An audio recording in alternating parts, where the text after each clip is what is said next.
In this video, we deal with some unwanted guests. This crazy wild cow has some terribly bad feet, in desperate need of our attention. Craig bites off more than he can chew, and the boys forget how to ride a quad. This is the Hoof GP. Let it rush when I see you dance, and the moment comes when I fall and time goes slow. I fall into you.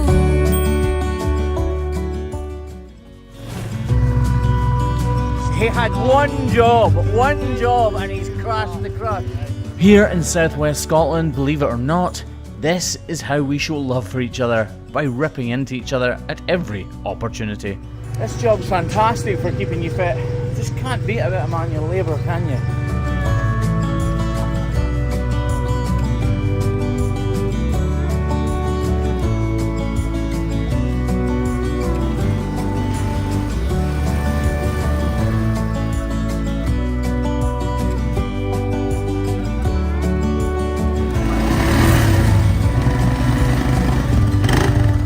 He hasn't quite realised that actually you can get on the bike and move it short distances like that, but he's getting there.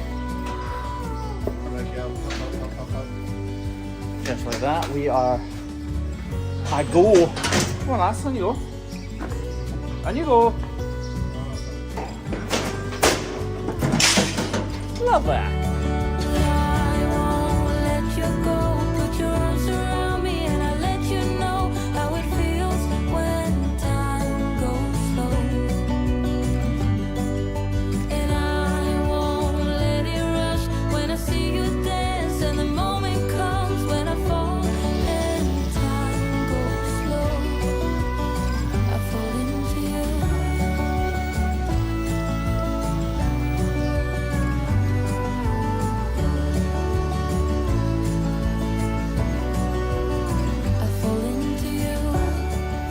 On every farm, we work our way through the herd that we have to deal with, dealing with small issues like this. They're commonplace and very, very easy to deal with, so we don't usually focus on them during these videos. That being said though, today we have a few issues that are a little less common.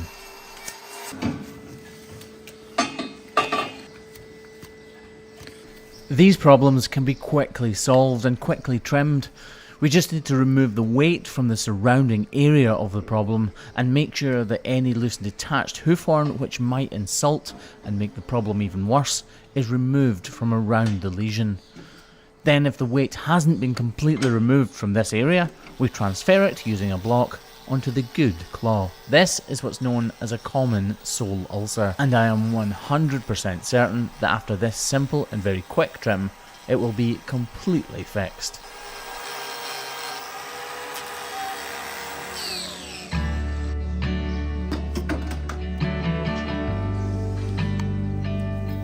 Just a quick splash of iodine, and just like that, this little girl is on her way to true comfort and makes way in the crush for this big bull.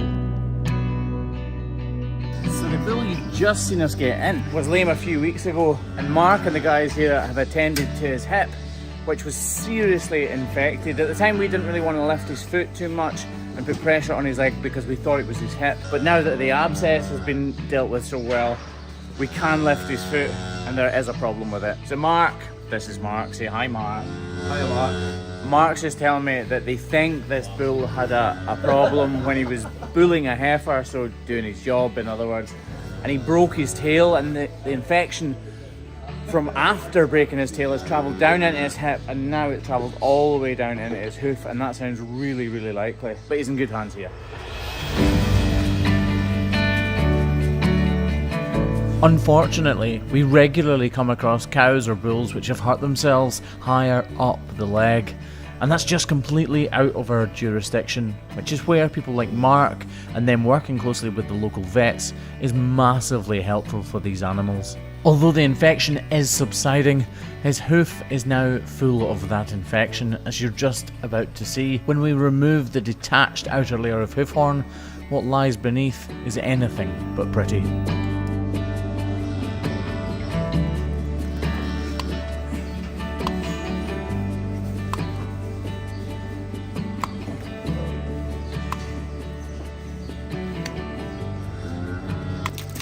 Code brown. In instances like this, I'm afraid it is a case of making the best out of a bad situation. Until the infection completely subsides, it's unlikely that this hoof will make a full recovery. What we can do though is make him more comfortable by applying that block and starting to dry out the infection site using the salicylic acid and iodine wrap. Once this infection's been taken care of by the vet and their wondrous drugs, we'll return and hopefully retrim that bull so that we can do even more for him. In the meanwhile, it's time to get on with the job. Son, when you grow up, you'll be fine. I know you've got questions on your mind. Life is gonna happen one way or the other. Right, we have a cow here that Craig didn't even bother to finish the last time he was here. This is, or was, a very, very lame cow, and Craig got halfway through the trim and just stopped. I think there was a very good reason for why I stopped him. Nope, no, I'll tell you the truth. So 4 weeks ago today, Craig was trimming this cow, and we're not really sure how he did it, but he tried to amputate one of his pinkies. And I'll be completely honest, he didn't do a very good job because it's still there. So the knife slipped, and this is what happened to his finger. This photo doesn't really do it justice, to be honest. It was really, really deep. In fact, it was probably close to the bone. And Craigie boy, in his wisdom, came over to me, not wanting to disappoint, not wanting to annoy us or upset the apple cart, and said, "I think I need a plaster." And what was my response? I think you need stitches.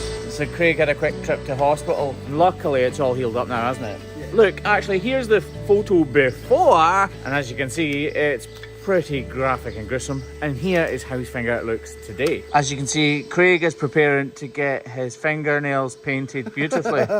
I have lovely nails. Going for a bit of a French manicure look there. But no, I'm chuffed to bits because he could have cut the underside of his finger, in which case he would have got the tendon, and that would have been very, very serious. But as it is, it's healed up lovely. Anyway, let's get this cow's foot checked over. So her foot was completely open. You can see all of this yellow hoof horn here. That is where the serums from the blood have been seeping into the hoof horn as it is rebuilding. If we look up here though, towards the heel, it's not quite healed. The whole of this sole had been removed, and Craig had begun to peel all of this away. And then between Kevin and I, we finished off the job by completely removing all of the external layers of detached hoof horn. This was completely open, so we wrapped it and applied this TP block. And now, because genuinely the guys at this farm are so good, they've given us our back on our next visit just to recheck and to make sure that it is moving forward. These rechecks, if you're a farmer or a dairyman watching this, they are unbelievably important. You can do the best trim in the world, but if you don't do a recheck sometimes, the cow just will not completely heal. They can just start to go wrong, and just those few swipes of the knife on a recheck can be the difference between a cow going lame again or being chronically lame, so lame forever, or returning to full health. And hopefully, with a couple of swipes of this knife here, this cow will return to full health. So I don't really want to cut into this deeply. I just want to ensure that all of this hoof horn that has regrown in the past month, so there will have been around 6 or 7 millimeters of hoof growth in that last month. So I have got some depth back that I can play with. But obviously, if we go too far, we're going to create the problem all over again. It's things like this that need checked. We need to make sure that this crack isn't continuing up the inside of this abaxial wall and causing a problem, which I don't think it is, but that muck getting trapped in there causes a pressure that we could really do without.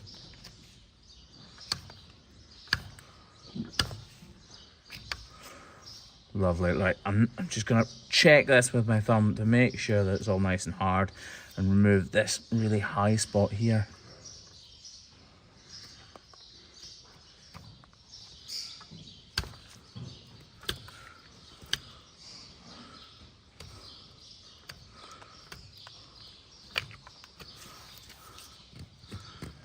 This is the periopal horn I've told you about before, and it is very flexible, look.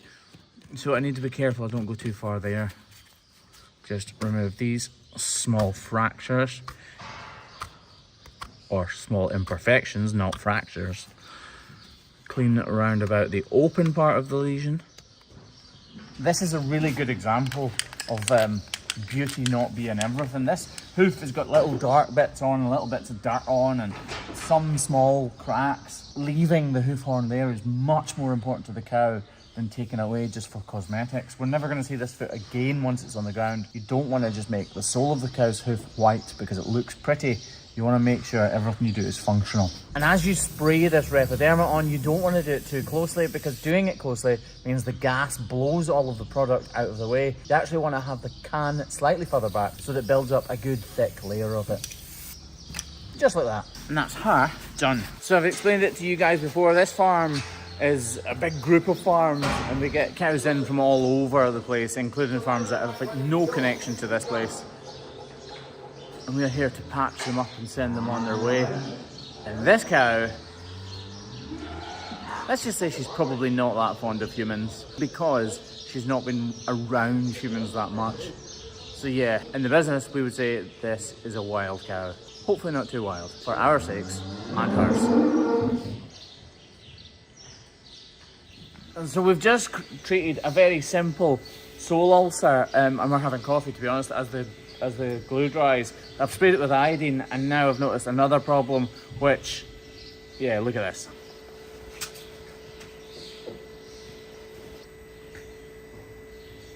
So truth be told, I cleaned this lesion out, sprayed it with iodine, and then these maggots have started to appear. I did not see them at all to begin with. I'm wondering where they came from.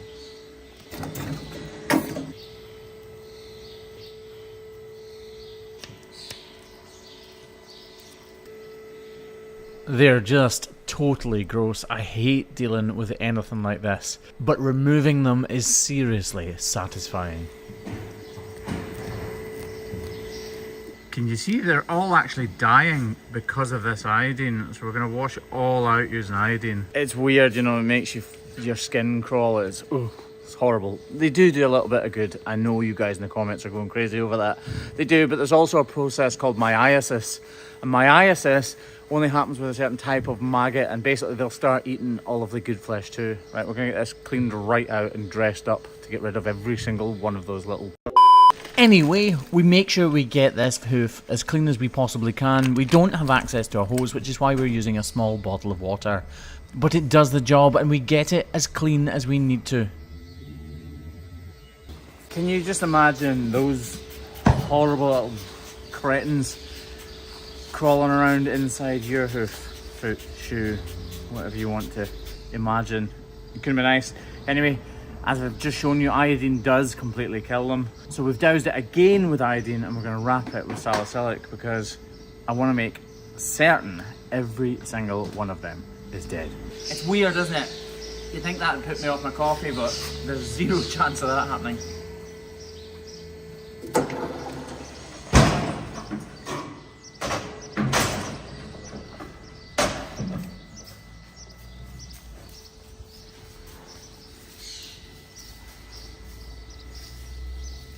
She's still really feeling that foot, obviously. Us messing around like that, and even the iodine itself on an open wound will sting. But a few days' time, she will feel miles better. Right, on to this lovely little darling, who hopefully isn't as wild as she first seems. Hopefully.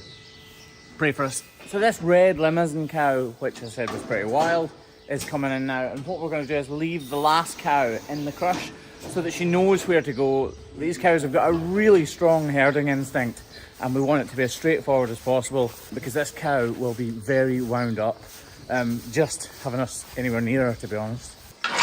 She's actually bashed her mouth because she's been running around so much. It's things like this that the general public can misconstrue.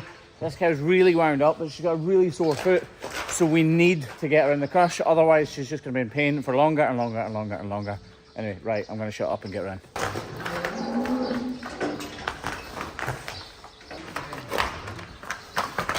Calm down. Calm down. Calm down. Calm down. Hey, calm down. We might actually bring the other cow as well to keep her calm.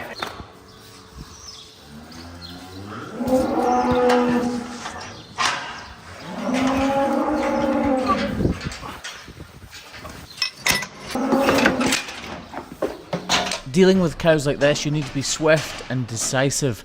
You need to deal with them effectively but efficiently as possible because things can go wrong very quickly. These cows are scared and that's why they're acting in this way. Once we've got her in the KVK, we get the belly bands up and it starts to calm her down, but she's not standing well.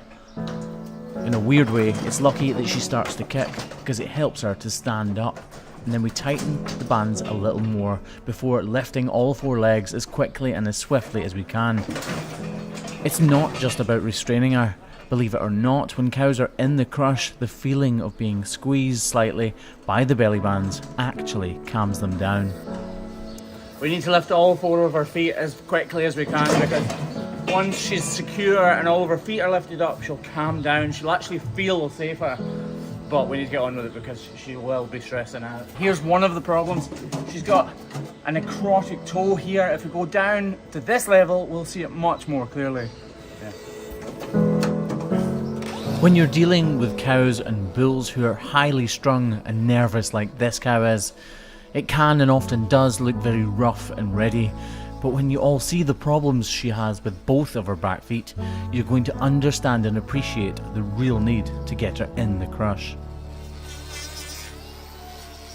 In this case, we'll try to get the block on as quickly as we can so that she's got enough time for it to completely bond on there and it won't break.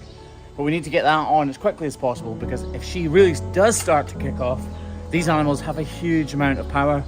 And to be honest, we would just let her go if she was going to hurt herself. So if we get the block on at least, then we've still done a job. Clearly we want to finish the trim though, but if she was going ballistic, we would let her go so that she didn't hurt herself.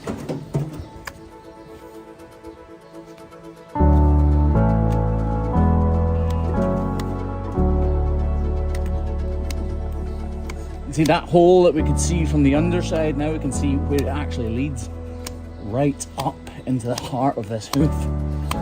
It's really hard because she's probably on either on a straw-bedded pen or somewhere outside, and the weather here in southwest Scotland, believe it or not, is actually really warm right now. You can see all of this is just wall horns. We're going to take this back with the grinder now as far as we can.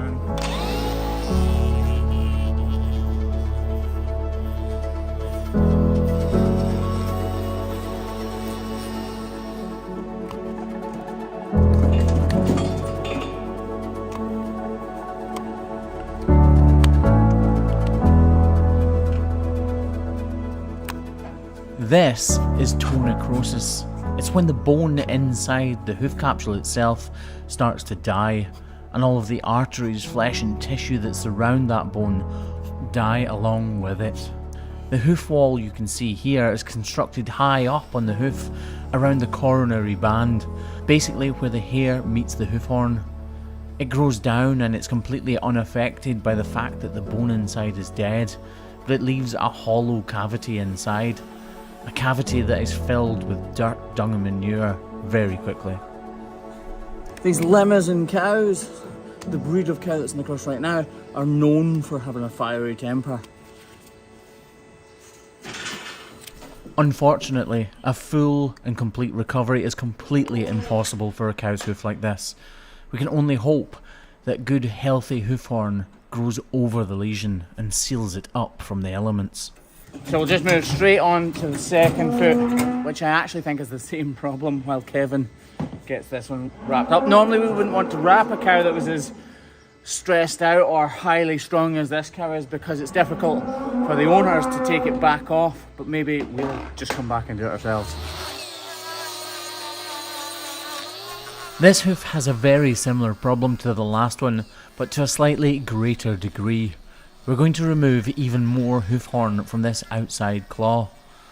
In instances like this, the idea is to remove the affected hoof horn to stop it from infecting and decaying its surroundings. We need to make sure we remove every single shred of this infected, deteriorating and decaying hoof horn, otherwise progress is pretty much impossible. She's actually behaving much better than I thought she would, but that's partly down to the KVK restraining her so well.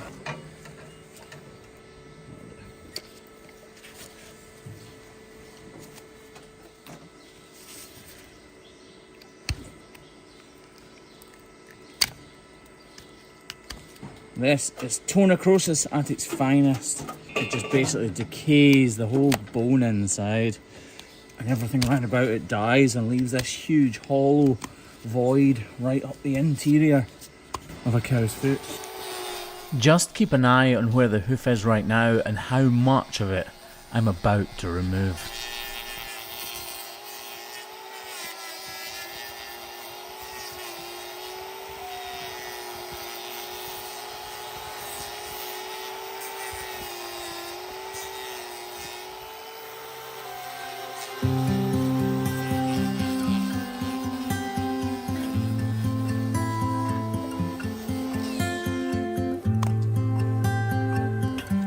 You see here, there's a tiny little bit of the red stuff appearing, and that is our cue to stop.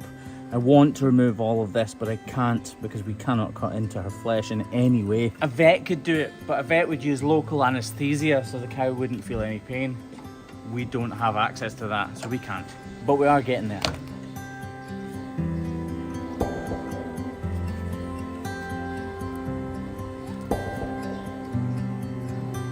There's a little sharp bit there that I couldn't get to before.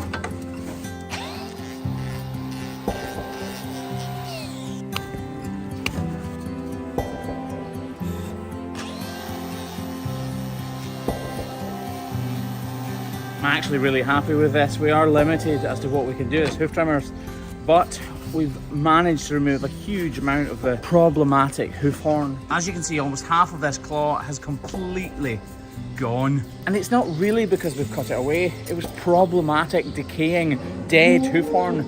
Hoof horn itself isn't ever really alive. It's what's within the hoof capsule that is alive.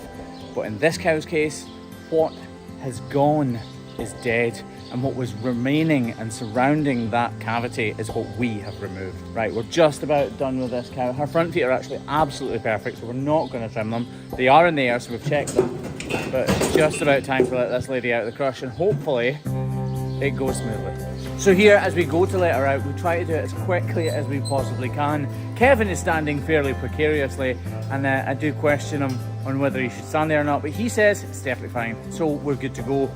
And away she goes like a racehorse out of a trap. Cows like this are just not used to human beings, and that is why they're so scared. They're not sure what's happening, they're away from their herd mates, and to be quite frank, they just are so petrified that they become scary to us as humans. If you look at her here just now, you'll see her ears are pricked right up, her head's up because she's trying to look around her like this, all over the place. I'm still really happy though, because we've done this cow a great service. And to be honest, she behaved miles better than I thought she was going to. Believe it or not, that is nothing like the wildest cow that we've ever seen. Right, for now, that is everything from the Hoof GP and from this crew here. Thank you very much for watching. And if you haven't taken notice of this little part of the video before, make sure you have subscribed. Because a lot of people think they have, when actually they haven't. And a lot of my videos get completely demonetized just because of the nature of what they are, which means that YouTube doesn't notify you of a new video coming out or a follow-up. So if you want those notifications, then make sure you're subscribed to this channel, the Hoof GP, and if you're on YouTube, you've got notifications turned on. Catch you later. Bye! It's really sunny and Craig was just funny there. He kind of splashed me there with a hose by accident. Didn't you, Craig? Yeah. It was really funny. Give that hose a second. You're lucky, Craig. I see you hiding. You're not that lucky. Send it back up.